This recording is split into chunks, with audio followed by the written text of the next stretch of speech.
Welcome to this week's vlog, and it has been a very varied week this week. We've had all sorts of meetings. We had NFU Council earlier in the week, so your county delegate will have attended that meeting on your behalf. It's a really important occasion for delegates from England and Wales to meet together and talk about issues that are facing us on both sides of the border and make sure we've got a full understanding of what's going on. We've also had a host of other meetings covering sustainable homegrown protein, bovine TB, sustainable farming scheme, opportunities for livestock.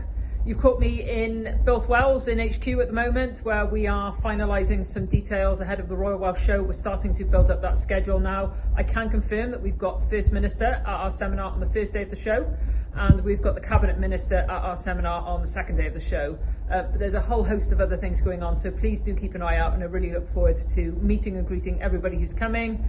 And I want to finish off by wishing a massive amount of luck to Irmat o Maes, who are walking from Ynys Môn down to the show over the coming week, raising money for Cancer Research Wales. You're doing an incredible job. It touches so many of our lives. Thank you very much for what you're doing. We look forward to watching your progress and hopefully joining you at some point during the route. Diolch, see you next week.